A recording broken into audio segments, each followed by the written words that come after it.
filosofi, jadi saya nggak mau urusan sama kalian. Waduh, kita nggak terkenal. Ya, bukan, saya nggak kenal secara pribadi dan saya pun memang nggak follow Edis. Ini yang pertama. Bu Sofi, saya berkali-kali lihat pengajaran Bu Sofi. Buat saya nggak bisa memutuskan apapun karena bukan bukan hak saya untuk menjudge, kecuali memang kalau saya ini berpegangnya gini, ada doktrin primer yang harus dipegang. Nah, kalau orang melawan ya, bukan hanya menolak tapi melawan doktrin primer, buat saya itu bisa dibidatkan. Tapi kalau tidak melawan, buat saya okay. Ada orang yang tidak tahu, ada orang yang nggak tahu. Nah, ketika kemarin misalnya ada pernyataan Bang Edis, Yesus punya Tuhan gitu kan, wah langsung dibilang saksi Yehova. Tapi Pak Deki Ngandas memberikan pernyataan Yesus punya Tuhan, kok nggak dibilang saksi Yehova nih? Ini mau aku bikin judul nih. Ya, jadi gini, Yesus punya Tuhan itu bukan berarti Yesus bukan Tuhan.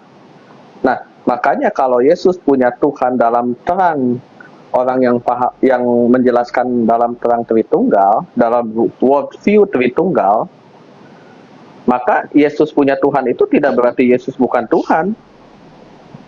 Oh jelas Gitu kan? Kalau Edis itu percaya sama Trinitas, kita udah bikin surat pernyataan kok. Nah permasalahannya mungkin menjelaskannya berbeda. Maksud saya begini loh, kenapa orang itu menjustify gitu ya, cepat-cepat hanya dari satu pernyataan tanpa melihat konteksnya, tanpa mendengarkan langsung. Apalagi tadi pernyataan Bang Edis ya, Tritunggal itu dasar daripada iman kita di sini. Ya, Bapa, Anak, dan Roh Kudus itu bukan tiga Allah, melainkan otoritas yang satu yang berasal dari Allah yang Esa. Itu jelas ya. Nah, maksud saya begini, kenapa Pak Deki Ngandas membuat pernyataan itu dipotong kok Pak Deki Ngandas itu harusnya saksi Yehova dong kalau menurut kriteria, betul nggak? Wong kalimatnya sama kok dengan Bang Edis. Ini Pak, tulisan Pak Deki di blog pribadinya ya. Ini ya. Dia menjelaskan banyak Yesus punya Allah, ya kan? Ini mungkin kalau Yesus punya Tuhan orang it's okay lah ya. Tapi ini Yesus punya Allah. Pernyataan Yesus punya Allah itu malah saya yang buat itu Pak. Iya, Ibrani 1 itu. Alkitab, bukan Bu Sofi. Saya yang mengatakan Yesus punya Allah. Enggak. Yesus itu bukan punya Allah. Yesus itu punya Allah dan Bapa. Jelas. Iya. Alkitab mengatakan Allah dan Bapa dari Tuhan kita Yesus Kristus, the God and the Father of our Lord Jesus Christ. Ayatnya begitu banyak tersebar. Ya, yang menyatakan itu bukan Bu Sofi tapi Alkitab. Ini ayat Alkitabnya yang ditunjukkan oleh Pak Deki. Alkitab yang menyatakan itu para rasul. Berarti para rasul saksi Yehova dong. Nah, makanya di sini dijelaskan jawabannya ini kalau kita memegang posisi sebagai unitarianisme, ya, gini.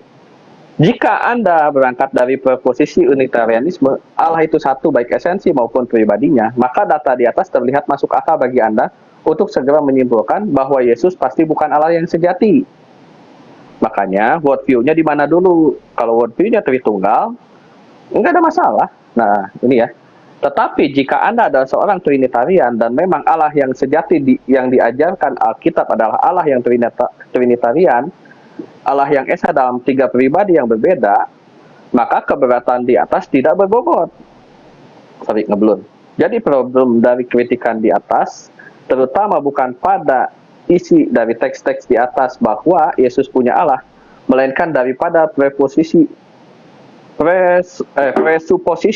unitarianisme yang digunakan untuk membaca teks-teks tersebut. Jadi yang masalah itu bukan teksnya, tapi sudut pandang Anda lah yang dimana melihat teks-teks itu sebagai Trinitarian apa sebagai seorang Unitarian, gitu kan? Pertanyaan saya, Yesus itu Allah sejati, betul? Betul. Yesus Allah sejati. Ketika dikatakan Allah dan Bapa dari Tuhan kita Yesus Kristus, itu kealahan atau kemanusiaannya yang dimaksud di situ. Gimana? Coba diulang. Alkitab berkata Allah dan Bapa dari Tuhan kita Yesus Kristus, jelas ya kan? Yep. Allah telah membangkitkan Tuhan, betul? Allah yang membangkitkan Yesus. Bahkan di dalam Wahyu dikatakan inilah wahyu dari Allah kepada Yesus Kristus. Betul? Wahyu yang diterima Yesus dari Allah. Nah pertanyaannya, jika Yesus adalah Allah yang sejati, berarti kealahannya itu tunduk enggak pada kealahan Bapa? Apa ada subordinat tidak di dalam kealahannya? Nah, balik lagi, gini. Tentu tidak, karena apa? Dalam Tritunggal, satu esensi kealahan ini dimiliki secara bersamaan oleh Bapa, Anak, dan Roh Kudus secara setara, co-equal, co-eternal. Jadi sama-sama punya satu esensi kealahan. Saya ambil dari, sebentar ya, saya pakai tulisan ini.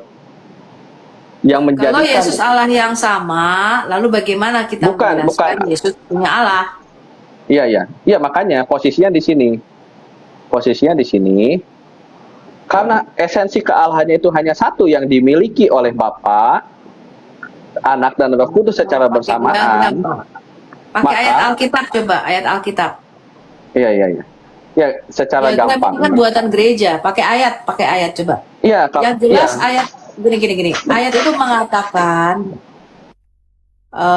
Allah dan Bapa dari Tuhan kita Yesus Kristus. Kemudian di dalam Alkitab kita juga dikatakan Yesus itu hamba Tuhan, betul? Ayat-ayat itu kan tidak boleh bertentangan. Yep. Lalu ada ayat-ayat lain yang mengatakan Bapa lebih besar daripada aku. Lalu bagaimana kita menjawab pertanyaannya? Harus menggunakan ayat, jangan pakai diagram. Diagram itu buatan yang dibuat oleh gereja untuk mempermudah. Saya nggak pakai yang gereja barat.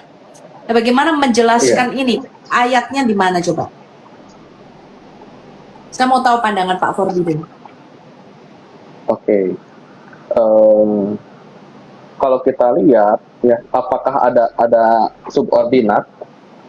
Pertama yang diambil itu ayatnya tadi dari ini ya. Sebentar ya, saya biar nggak salah ini. Bapa dan Allah ya. Efesus 1 ayat 3, Efesus 1 ayat 16, Roma 15 ayat 6. Oke. Ya. 2 Korintus. Kasih karunia damai sejahtera dari Allah. Saya ambil 1 Korintus 1 ayat 3. Dari Allah Bapa kita dan dari Tuhan Yesus, kayak ini kan? Dari Allah Bapa. Yang itu nih sebentar ya. Yang mana? Yang mau diambil? Efesus ya. Ya, Efesus 1 ayat 3, Efesus 1 ayat 3 ya. 5. Oke. Terpujilah Allah dan Bapa kita Tuhan Yesus Kristus yang dalam Kristus telah mengaruniakan kepada kita segala berkat rohani di dalam sorga. Kalau kita ngomong Yesus, ya, tentu kita ngomong duanya, kemanusiaan dan kealahannya. Oke? Kalau kita ngomongin Yesus, berarti kita ngomong firman itu yang menjadi manusia. Nah, dalam keekonomiannya itu tentu ya ada hierarki atau komando ya, atau garis komando gitu. Itu nggak ada masalah. Nah, pada waktu dia merendahkan dirinya di bawah Bapa itu, kealahannya bagaimana? Apa melekat di dalam diri Yesus atau tidak? Itu dipertanyakan Bang Edis. Ya, kealahannya tetap dong. Nggak pernah, Allah itu nggak pernah berubah. Kealahannya tunduk nggak di bawah kealahan Bapa? Nah, makanya gini, kalau kita ngomongin Yesus, tentu dalam apa? Kita kan ngomongin duinatur. Nah, kealahannya itu contohnya gini. Makanya di dalam Tritunggal itu ada beberapa kehendak. Kalau saya percaya ada satu kehendak. Ya. Kehendak dan Yesus itu dijelaskan dalam duinaturnya punya dua kehendak. Kehendak manusia dan kehendak Allah. Karena kehendak itu adalah properti dari natur. Nah, karena kehendak itu properti dari natur dan Yesus punya dua kehendak. Ya, di dalam ini saya ngomongin gereja Barat dulu ya. Karena saya sebetulnya juga nggak begitu masuk ke sana. Oke. Nah, dalam hal itu tentu kehendak ditundukannya itu kehendak manusianya yang tunduk gitu. Dan nanti kehendak manusia yang tunduk itu itulah yang tunduk kepada Allah. Gitu. Jadi kalau orang mempunyai pandangan ada subordinat di dalam kealahan itu sesat. tidak subordinat di dalam ontologis, ya, tentu tidak dibenarkan. Ayatnya di mana? Iya, sekarang gini. Dua-duanya Allah, ya kan? Yohanes 1 ayat 1. Pada mulanya ada firman, firman itu bersama-sama dengan Allah, dan firman itu adalah Allah. Yohanes 2 ya, Yohanes 8 ayat 42. Itu mengindikasikan bahwa Yesus, sang firman itu dari awal itu satu di dalam wujud Allah. Yesaya 55 ayat 11 juga. Ya, itu ngomongin firman yang adalah pribadi. Itu kan firmanku yang keluar dari mulutku kan. Iya, itu ngomongin firman. Tapi yang jelas, ya, tapi yang jelas ini adalah gini. Apa yang Bapak punya, aku punya. Terus pada mulanya firman itu bersama-sama dengan Allah, dan firman itu adalah Allah. Milikmu, ya. Iya. Aku di dalam Bapa di dalam aku. Itu apa? Yohanes 10 ayat 30 itu ngomong kesetaraan. Aku dan Bapa satu, gitu kan? Iya, itu ngomong kesetaraan dalam esensinya. Makanya kalau kita lihat ngomongin tentang dalam worldview Tritunggal, ya, maka kesetaraan itu dalam hal ontologis adalah sesuatu yang mutlak. Gitu, karena kalau kita dalam ontologinya Allah, Bapa, Firman, dan Roh Kudus itu tidak punya hierarki, ya. Kalau dalam ontologi Bapa, Putra, dan Roh Kudus itu tidak setara, maka kita menyembah tiga Allah. Kita triteos. Dan Bapa, Putra, dan Roh Kudus itu artinya tidak punya satu esensi yang satu dan sama. Nah, itu kita triteos, bukan tritunggal. Kita menyembah tiga Allah. Itu poinnya di situ. Bukannya kealahan Yesus itu bersumber dari satu, Sang Bapa. Iya, dalam gereja timur memang dijelaskan gitu. Makanya itu kalau kita ngomongin ke pandangan dari gereja timur, ya, monarki Sang Bapa, itu nanti ngobrol sama Romo Diakon KG, ya, kalau ngomong gitu, ya.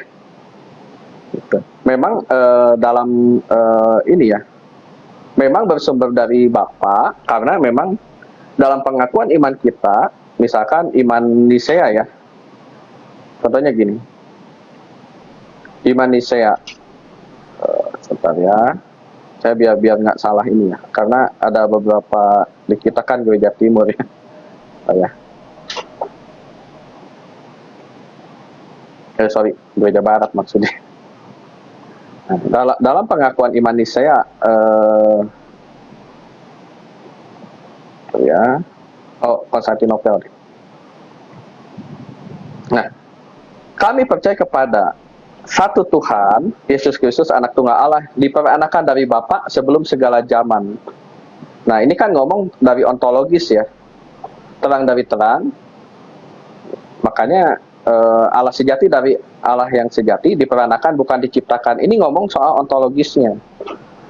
Bagaimana Sang Firman di dalam kekekalan, di dalam hakikat kealahannya, Allah itu memperanakan Sang Firman. Iya. Berarti tapi kealahan Yesus itu berasal dari Bapa. Iya, tapi bukan. Iya, kealahannya itu satu dan sama. Ya, bukan kealahannya itu bukan hanya berasal dari Sang Bapa, tapi yang tadi saya jelaskan di awal, hanya ada satu kealahan, bukan ada tiga kealahan. Ya, berarti ada satu Allah yang memperanakan Allah yaitu Yesus. Dan hakikatnya sebagai firman. Iya, diperanakan sebelum segala abad. Jadi dari kekekalan. Saat Bapa itu ada, firman itu ada, Roh Kudus itu ada, tidak pernah sedetik pun di dalam kekekalan, kita ngomong dalam kekekalan, tidak pernah sedetik pun Bapa itu ada tanpa firman dan Rohnya.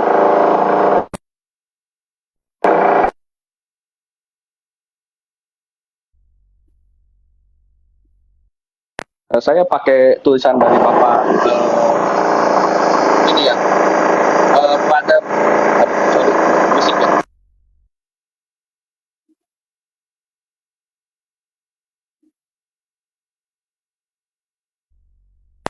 Ini ada tulisan dari Father Tadros Malati, ya, dari gereja Koptik. How can three be one? Ini